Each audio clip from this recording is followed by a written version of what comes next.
লেখাপড়া করে যে রাস্তায় শুয়ে থাকে সে, আর চুরিচামারি করে যে ঠান্ডা ঘরে থাকে সে, আরামে থাকে সে।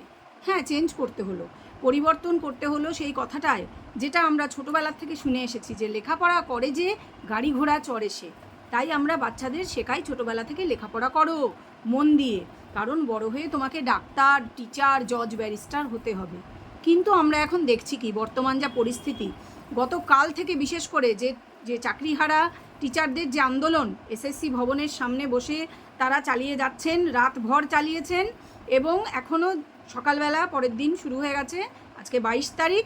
কিন্তু তাদের একটাই মাত্র দাবি ছিল যে যোগ্য অযোগ্যর লিস্ট প্রকাশ্যে আনতে হবে, সেটা করা গেল না। এবং তার কারণ হিসেবে আমাদের যে অশিক্ষা কুশিক্ষার যে মন্ত্রী, হ্যাঁ বলতে বাধ্য হচ্ছি, তাকে শিক্ষামন্ত্রী বলতে আমার আর রুচিতে বাঁধছে, কারণ তিনি, আমরা জানি যে নাটক টাটক করেন, নাটক টাটক লেখেন, কিন্তু জীবনটাকেও কি নাটক মনে করে নিয়েছেন? মানে নিজে একটা সেফ অবস্থানে থেকে, এই যে যারা চাকরি তো হারিয়েছেন, তারা মান সম্মান সবই হারিয়েছেন, এই রোদে গরমে বাইরে বসে থেকে তাদের পাগল অবস্থা, তাদের জল বন্ধ করে দেওয়া, তাদের টয়লেট বন্ধ করে দেওয়া, এই ধরনের নোংরামিতে যখন তিনি নেমে এসেছেন, তাকে আর শিক্ষামন্ত্রী বলতে পারছি না, তাকে অশিক্ষা কুশিক্ষামন্ত্রী বলতে বাধ্য হলাম। কারণ তিনি তো, আমরা জানি ওই যে পোস্ট একটাই আর সব ল্যাম্পপোস্ট, তো তিনি ওই রকম একটা ল্যাম্পপোস্ট, সেটা আমরা বুঝতে পারছি, এবং যে দাঁত নখ তার বের হচ্ছে সেটাও আমরা দেখতে পাচ্ছি যে কি করছেন তিনি। তার ওই মিষ্টি মিষ্টি কথা, ছেলে ভুলোনো ললিপপে লোকে ভুলছে না, মানে চাকরিহারারা ভুলছেন না, যারা যোগ্য তারা কিন্তু অনড় তাদের অবস্থানে, এইটা তিনি মেনে নিতে না পেরে আসল কথাটা বলেই ফেললেন যে না, লিস্ট প্রকাশ আর হবে না। কারণ সাংবাদিকদের প্রশ্নের উত্তরে তাকে বলতে হচ্ছে, প্রথমে বলেনি যে আমি কোথা থেকে, মানে আমার সূত্রটা কি, আমি এগুলো জানতে পারলাম কোথা থেকে। এই যে রিপাবলিক বাংলা, TV9 বাংলা থেকে শুরু করে নিউজ 18 বাংলা, যত বাংলা চ্যানেল, নিউজ চ্যানেল, তারা সবাই দেখাচ্ছে। আমরা কাল সকাল থেকে বসে দেখেছি উৎকণ্ঠা নিয়ে মনের মধ্যে, কারণ যারা রাস্তায় বসে আছেন, দিনরাত রাস্তায় তারা শুয়ে আছেন, লজ্জায় আমাদের মাথা হেঁট হচ্ছে। কিন্তু যাদের মাথা হেঁট হওয়ার, মানে চুরিটা যারা করেছেন, যাদেরকে প্রকাশ্যে এই টিচাররা চোর চোর চোর সরকার বলে মানে স্লোগান দিচ্ছেন, তাদের কিছু যাচ্ছে আসছে না, তারা প্রিটেন্ড করছেন, তাদের কিছু যাচ্ছে আসছে না। সত্যিকারের যাচ্ছে আসছে কিনা সেটা তো আরও পরে বোঝা যাবে, কারণটা সেটাই এখন বলতে এই ভিডিওতে এসেছি। প্রথমে বলে নিই, welcome back to my channel world of দোলায়। সকল দর্শক বন্ধুকে স্বাগত জানাই, আশা করি সকলে ভালো আছেন, যতটা ভালো থাকা যায়। ভালো থাকা সত্যিই যায় কি না, ভালো থাকা যায় না, আমিও জানি, কারণ অনেক রাত পর্যন্ত ঘুম আসছিল না। কিভাবে ঘুম আসবে? যারা রাস্তায় বসে আছেন তারা কেউ রাস্তার ভিখারি নন, তারা মাত্র 3 এপ্রিল পর্যন্ত, এই বছরে 2025 সালের 3 এপ্রিলও তারা স্কুলে গিয়ে বাচ্চাদের শিক্ষাদান করেছেন, তারা স্যালারি পাচ্ছিলেন। হঠাৎ করে আমরা দেখলাম তাদের রাস্তায় নেমে পড়তে হলো, কারণ তাদের চাকরি নেই, তাদের চাকরি নেই, এবং তারা জানেন না তাদের মধ্যে কে যোগ্য আর কে অযোগ্য, তারা সেটাই জানতে চেয়েছিলেন। যাদের কাছে জানতে চাওয়ার, সেই এসএসসি, সেই চেয়ারম্যানের কাছে তাদের প্রশ্ন ছিল, সেই জন্যই তারা অবস্থান করেছিলেন, প্রথমে বিক্ষোভ জানিয়েছিলেন। পরে তারা যখন জানতে পারছেন, তাদের 13 জন প্রতিনিধি ভেতরে গিয়ে চেয়ারম্যানের সঙ্গে বৈঠক হচ্ছে, এবং আমি জানি না আরও কেউ সেখানে ছিলেন কি না, সেখানে বৈঠকের থেকে তারা হয়তো মেসেজ করেছেন বা ফোন করেছেন, বাইরে যারা ছিলেন শয়ে হাজারে হাজারে চাকরিহারা শিক্ষক, তাদেরকে মেসেজ করে তারা হয়তো জানিয়েছেন বা ফোন করে, যে বলা হয়েছে তাদেরকে যে 3rd কাউন্সেলিং অবধি, মানে প্রথম 1 বছর বা সঠিক টাইমের মধ্যে, যে উইদিন ডিউরেশন যাদের কাউন্সেলিং হয়েছে, সেটা 3rd কাউন্সেলিং অবধি, সেই পর্যন্ত যারা রয়েছেন, যাদের নাম রয়েছে, তারা যোগ্য বলে বিবেচিত হবেন। এই কাউন্সেলিংয়ের ব্যাপারটা কিন্তু আগে আসেনি, বলা হয়েছিল লিস্ট প্রকাশ হবে, সেটা আইনি পরামর্শ মেনে প্রকাশ হবে। এই মিথ্যা কথাটা ওই যে অশিক্ষার মন্ত্রী বলেছিলেন, এই মিথ্যে কথাটা ডাহা মিথ্যে কথা, এবং তিনি একটার পর একটা মিথ্যে বলেই যাচ্ছেন, তিনি এখনও মিথ্যে বলছেন। ইনফ্যাক্ট তিনি কি বলছেন, তিনি বলছেন এই তো রিভিউ পিটিশনটা আমরা দাখিল করে দেবো। তিনি আগেই বলে রেখেছেন যে রিভিউ পিটিশনে যদি কিছু না হয় তাহলে কিন্তু আর কিচ্ছু করা যাবে না, তারা হাত তুলে নেবেন। আসলে তারা অনেক দিন আগেই হাত তুলে নিয়েছেন, কারণ হাতটা রেখে দেওয়ার মতন তাদের কিছু ছিল না। এই যে তারা যোগ্য অযোগ্য কে বলছেন না, বলতে পারছেন না, তারা বলছেন ওএমআর শিট তাদের কাছে নেই, এগুলো সবই মিথ্যে কথা, সেটা বোঝা যাচ্ছে। তাদের এই ঘটনা পরম্পরা, তাদের পরপর আচরণ দেখে বোঝা যাচ্ছে যে একটা সুস্থ মানুষও অসুস্থ হয়ে যাবে এদের আচরণ দেখলে, এটা ঘটনা। এবং যাদের চাকরি চলে গেছে, সংসারে অনেক টাকার ঋণের বোঝা রয়েছে তাদের উপর, সংসারে অনেকগুলো মুখ রয়েছে, যাদের খাওয়াতে হবে, পড়াতে হবে, স্কুলে পাঠাতে হবে বাচ্চাদের, প্রত্যেকেরই ছোট বাচ্চা আছে, কারণ এরা তো বেশি দিন আগে চাকরি পাননি, মাত্র 6 বছর হলো চাকরি করছেন। আর আজকে যাদের বলে দেওয়া হচ্ছে, এটা বলা হয়েছে বলে শোনা গেছে, এবার এটা টাইম তারা কিনতে চাইছেন, এটা আমরা বুঝতে পারছি। কিভাবে বুঝতে পারছি? যে বলা হয়েছে, যারা ভেতর থেকে খবর দিয়েছেন 13 জন প্রতিনিধি এই চাকরিহারাদের, তারা বলছেন মানে কালকে আমরা রাত পর্যন্ত মাঝরাত অবধি যেটা জানতে পেরেছি যে বলা হয়েছে তাদের থার্ড কাউন্সেলিং অবধি যাদের নাম এসেছে তারাই শুধু যোগ্য, আর বাকিরা অবৈধ, মানে বৈধ তারা, বাকিরা অবৈধ। এখন যোগ্য অযোগ্য হারিয়ে গেল, চলে এলো বৈধ অবৈধর কথা।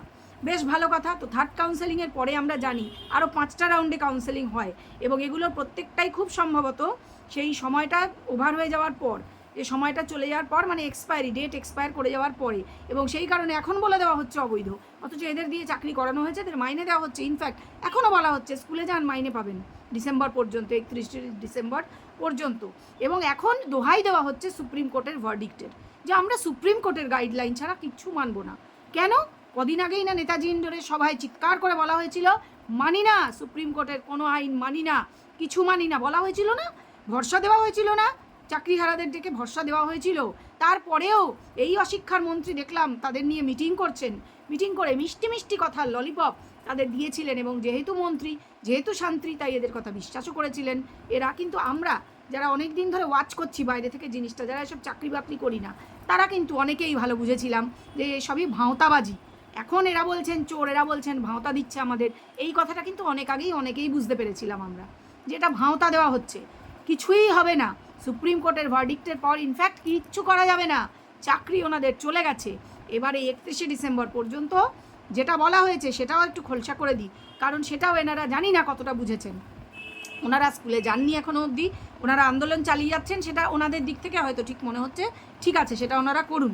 এবং ওনাদের সঙ্গে দেখলাম জুনিয়র ডক্টরস ফোরাম, যাদবপুরের স্টুডেন্ট অ্যাসোসিয়েশন বা কিছু একটা, তারাও এসছে, এবং এই বিজেপির সজল ঘোষ দেখলাম জল নিয়ে এসছেন, এবং তিনি দূরে দাঁড়িয়ে আছেন, তিনি চাইছেন না রাজনীতির রং লাগুক আপাত দৃষ্টিতে, এগুলো সবই ঠিক আছে, সব ঠিক আছে। কিন্তু কথা হচ্ছে যে আসল প্রশ্নটা, যেটা আগামীকাল বুধবারের মধ্যে সুপ্রিম কোর্টের কাছে জবাবদিহি করতে হবে, যে যোগ্য অযোগ্যর ব্যাপারটা, যে টেন্টেড যারা, প্রকৃতপক্ষে টেন্টেড, যে 8,000 লোক আগেই টেন্টেড বলে দাগিয়ে দেওয়া হয়েছিল হাইকোর্ট থেকে, তাদের নামের লিস্ট কিন্তু পৌঁছতেই হবে কালকে সুপ্রিম কোর্টে। তাহলে গতকাল বা আজকেও বা বলা হচ্ছে কেন যে দেওয়া যাবে না, যোগ্য অযোগ্যর নাম আনা যাবে না সামনে, কেন, কিসের জন্য? কিছুই না, মার খাওয়ার হাত থেকে বাঁচতে। কারণ যারা অযোগ্য, সত্যিকারের অযোগ্য, তারা টাকা দিয়ে চাকরি পেয়েছে, তাদের র্যাঙ্ক সেজন্যই জাম্প করা হয়েছে, সাদা খাতা জমা দিয়ে তারা সেজন্যই চাকরি পেয়েছে।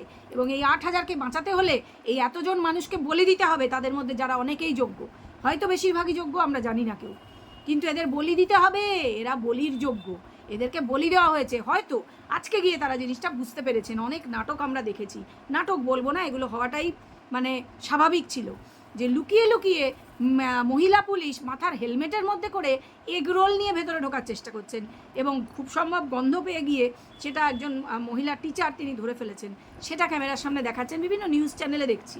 সেটা নিয়ে কথা হচ্ছে যে নিজেরা এগরোল খাবে, লজ্জা করে না? নিজেরা এগরোল খাচ্ছে, পিৎজা অর্ডার করছে, তাই তারা খাবার ফেলে দিয়েছেন। যদিও খাবার নষ্ট করা বা খাবার ফেলে দেওয়া একেবারেই সমীচীন নয়, তবে এদের মাথা এখন খারাপ হয়ে গিয়েছে। এদের মানে কোনো কিছুই এদের কাছ থেকে আর আশা করা যায় না বলাটা বোকামি হবে, কারণ এদের মাথা খারাপ হয়ে গিয়েছে। এনারা বলছেন আমাদের উপর গুলি চালিয়ে দিন, আমাদের যত ইচ্ছা অত্যাচার করুন, আমরা যাব না, আমরা নড়বো না, চেয়ারম্যানকে বেরোতেও দেবো না। এবং প্র্যাকটিক্যালি ঘটনা যেটা হয়েছে, কাল সকাল থেকে আজ সকাল অবধি চেয়ারম্যান কিন্তু ভিতরেই রয়েছেন, এবং তার সঙ্গে বাকি যে শিক্ষাকর্মীরা তারাও ভিতরেই রয়েছেন, তারা কেউ বেরোতে পারেননি। এবার জানি না সেনা নামিয়ে বা কোনো কিছু করে তাদের বের করা হবে কি না, কারণ প্রচুর পুলিশ আজকে সকালেও আমরা দেখলাম নতুন করে মোতায়েন করা হয়েছে, জানি না কিসের উদ্দেশ্যে। কারণ ওই যে বললাম জুনিয়র ডক্টরসরা আরও যাদবপুরের ছেলেমেয়েরা দেখলাম প্রচুর জড়ো হয়েছে সেখানে। কথা হচ্ছে এই যে আগামীকাল সুপ্রিম কোর্টের কাছে জমা দিতে হবে, তখন তো এই অযোগ্যদের দেখাতেই হবে, তাহলে এদেরকে দেখানো যাচ্ছে না কেন এদের কাছে? কারণটা কি? কারণ ওই যে বললাম, কিছুই না, মার খেতে হবে, এবার কোর্টের কাছে জমা দিতে হবে এবং বাদও দিতে হবে, এবং তারা তাদের স্কুলে যাওয়াও বন্ধ হবে, এবং তাদের টাকাও ফেরত দিতে হবে 12% সুদ সমেত।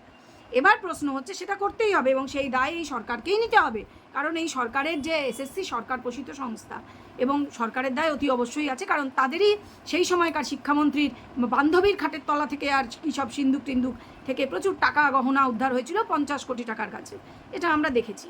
তো মানুষ তো আর চুপ করে থাকতে পারবে না, আমার মতন সাধারণ মানুষও তো এখন মানে আর চুপ করে থাকার কোনো মানে নেই, যে কেন চুপ করে থাকবো। ইনফ্যাক্ট আমার মতন যারা আছেন কেউই চুপ করে নেই, কারণ মনের মধ্যে সারাদিনেই অশান্তি চলছে। হয়তো আমি চাকরি করি না, আমি চাকরি পাইনি, বেকার থাকতেই হয়েছে, এদের জমানায় থাকতেই হবে, কিছু করার নেই। কিন্তু যারা চাকরি পেয়েছিলেন তাদের মধ্যে যারা যোগ্য আছেন তারা শুধু এটা জানতে চেয়েছিলেন যে তাদের ওএমআর শিট হয় প্রকাশ করা হোক, নাহলে যোগ্য অযোগ্যের লিস্ট দেওয়া হোক। যদি আমার মনে হয় যোগ্য অযোগ্যের লিস্ট শুধু দিয়ে দিলে তাতে কিছু প্রমাণ হয় না, ওএমআর শিট প্রকাশ করা হোক, এটাই সঠিক দাবি। কারণ ওএমআরের নম্বর দেখে অনেক কিছু বোঝা যাবে। যাই হোক, ব্যাপার অনেক আছে, এরা হয়তো সব কিছু বুঝতেও পারছেন এখন, কিন্তু তারা নিজেরাও না খেয়ে রয়েছেন, ভেতরেও খাবার যেতে দেওয়া হচ্ছে না। অতএব বোঝা যাচ্ছে যে ভেতরে চেয়ারম্যান বা শিক্ষক বা শিক্ষাকর্মী যারা রয়েছেন তারাও কিন্তু না খেয়ে রয়েছেন, এবং এই জল না খেয়ে থাকা এটা কিন্তু খুব মারাত্মক লেভেলে যেতে পারে। আমরা ইতিমধ্যেই দেখতে শুরু করেছি যে এসএসসি ভবনের বাইরে আমি দেখলাম একজন শিক্ষিকা অসুস্থ হয়ে মাথা ঘুরে পড়ে গিয়েছেন। এরকম এই প্রচণ্ড গরম রোদে এগুলো হওয়া স্বাভাবিক, এবং এতটা টেনশন, সারা রাত না ঘুমানো, কারণ তারা পাহারা দিয়েছেন রাত জেগে। মহিলারা বলছেন, মহিলা টিচাররা, তারা কিন্তু টিচার, তারা শিক্ষক, মনে রাখতে হবে। তারা সারা রাত গেটের বাইরে প্রত্যেকটা গেটে তারা পাহারা দিয়েছেন যাতে করে কোনোভাবেই চেয়ারম্যানের গাড়ি বেরিয়ে যেতে না পারে। স্বাভাবিক, তারা জানতেন তারা ঘুমিয়ে পড়লে সেই চেষ্টা হবে। কিন্তু এইভাবে কতদিন এক্স্যাক্টলি প্রশ্নটা এখানে, যে এইভাবে কতদিন?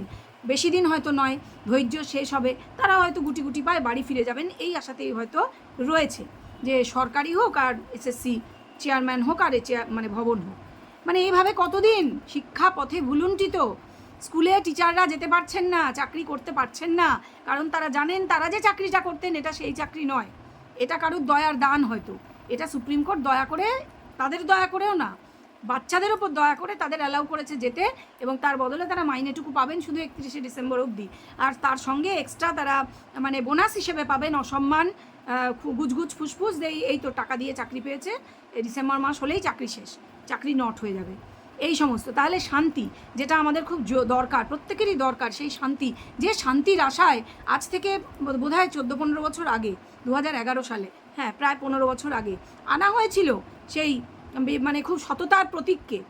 মানুষ খুব ভালোবেসে এনেছিলেন, শুধু আনেননি, তারপরে পরপর দুবার রিপিটও করেছিলেন, ভালোবেসে আবার করে নিয়ে এসেছিলেন বাংলার মেয়েকে বাংলার ঘরে। কিন্তু কি লাভ হলো? এই যে শিক্ষা আজকে মাটিতে গড়াগড়ি খাচ্ছে, মাটিতেও না, রাস্তায় গড়াগড়ি খাচ্ছে লিটারাল অর্থে, এটা দেখবার জন্য, তাই তো? আর এখন অজস্র মিথ্যে কথা, অজস্র ভাঁওতাবাজি করা হচ্ছে, প্রতিদিন মিথ্যে কথা বলা হচ্ছে। এই যে এখনও রিভিউ পিটিশনের গল্প শোনানো হচ্ছে, এগুলো ললিপপ আর কিছুই না। কারণ তিনি আগে নিজেই বলে রেখেছেন যে রিভিউ পিটিশন ওটা করে যদি কিছু না হয় তাহলে আমাদের আর কিছু করার নেই, মানে হাতটা কিন্তু তুলে দিলাম। অথচ নেতাজি ইন্ডোরে বলা হয়েছিল শুধু যোগ্যদেরটা আগে দেখে নিচ্ছি, পরে আমি অযোগ্যদেরটাও দেখে নেব। What is that? অযোগ্যদেরটাও দেখে নেবেন? ভারী অদ্ভুত বিষয়টা। অযোগ্য বাচ্চাদের পড়াবে, অযোগ্য তাদেরটাও দেখে নেওয়া হবে, মানে তাদেরকেও একটা সুবিচার দেওয়া হবে। মানে তারা তো টাকা পয়সা দিয়ে ঢুকেছেন, অনেকগুলো টাকা, নাহলে তো পেছনে বাড়ি পড়বে, টাকাগুলো ফেরত দিতে হবে এবং মার পড়বে, পাড়ায় পাড়ায় আমরা দেখতে পাবো, আচ্ছা এই সেই নেতা, ওই সেই মন্ত্রী যারা টাকা নিয়ে চাকরি দিয়েছিল, মার বেটাকে ধর বেটাকে চলবে সারা মানে প্রত্যেকটা পাড়ায়। সেটার থেকে বাঁচার জন্য আজকে এতগুলি যোগ্য শিক্ষককে বলি দেওয়া হচ্ছে। আশা করি এরা এটা বুঝতে পেরে গেছেন, এবং এই জন্যই কিন্তু আন্দোলন আরও জোরদার হচ্ছে। তবে আন্দোলনে তারা থাকুন, খুব ভালো কথা, কিন্তু এই যে নোংরা মাথার প্ল্যানিং, এটা কিন্তু আরও আমার মনে হয় তাগড়া হচ্ছে। কারণ নিজেরা তো বাঁচবেনই না, এবং এদেরকেও জানি না কি করবেন, কি উদ্দেশ্য আছে। না হলে কেন এত পুলিশ ডিপ্লয় করা হচ্ছে আর এত কিছু কেন করা হচ্ছে, এটা জানার ইচ্ছা রইল। এখনও মাথায় উৎকণ্ঠা সকলেরই রয়েছে, খুবই অস্বস্তিকর তো বটেই। কারণ আমরা দেখেছি ডাক্তাররা রাস্তায়, আমরা দেখেছি টিচাররা রাস্তায়, আমরা আর কি দেখব? শুধু হ্যাঁ, ওই যে বললাম, প্রথমেই বলেছি যে চুরিধারি করে যে, ঠান্ডা ঘরে থাকে সে, গাড়ি ঘোড়া চড়ে সে, আর পড়াশোনা করে যে, রাস্তায় শুয়ে গড়াগড়ি খায় সে, এটাই আজকে চরম সত্য। এর উপরে বোধহয় আর সত্য নেই। তাকিয়ে থাকবো কালকের দিকে সুপ্রিম কোর্টে কোন লিস্ট তারা জমা দেন, কোন লিস্ট জমা দিয়ে তাদের দেখাতে হয় সত্যিকারের কারা টেন্টেড, দেখাতে তাদের হবেই। আর যদি দেখাতে না পারেন তাহলে কিন্তু গোটা এসএসসির কী হবে, চেয়ারম্যান সমেত, ঢাকি সমেত ঢাক বিসর্জন হবে কি না জানি না, আমরা দেখা যাক। তাকিয়ে থাকবো কালকের কোর্টের ভার্ডিক্টের দিকে, কি হয় না হয়। এর মধ্যে আরও অনেক কিছু ঘটে যাচ্ছে, যে এই যে প্রাইমারির চাকরি বাতিল প্রসঙ্গে গতকাল কোর্ট বলেছে 28শে এপ্রিল শুনানি শুরু হবে, এবং টানা শুরু হবে সে ব্যাপারে মোটামুটি আমাদের জানা আছে যে কি হতে পারে। প্রাইমারির চাকরিগুলিও বাতিল হওয়ারই বেশিরভাগই মানে সম্পূর্ণ সম্ভাবনা, অলরেডি সেটা সিঙ্গেল বেঞ্চে হয়ে গিয়েছে। এখন যে মানে বেঞ্চে যাচ্ছে, ডিভিশন বেঞ্চে হাইকোর্টেরই, দেখা যাক সেখানে কি হয়। তবে আশাব্যঞ্জক কিছু হবে না, এবং এরা কিন্তু এভাবেই মোকাবিলা করবেন বলে মনে হচ্ছে। তবে প্রাইমারির চাকরি বেশিটা কেন, হয়তো পুরোটাই একেবারেই জল মেশা নয়, পুরোটাই জল, এটাই মনে হয়। যাই হোক, আমার প্রতিবেদনটা এখানেই রাখবো। সকলেই তাদের মতামত অবশ্য করেই কমেন্ট বক্সে শেয়ার করবেন, যে মেনে নেওয়া তো আর যাচ্ছে না, কিন্তু করা কি যাবে। মানুষ ভীষণ কনফিউজড।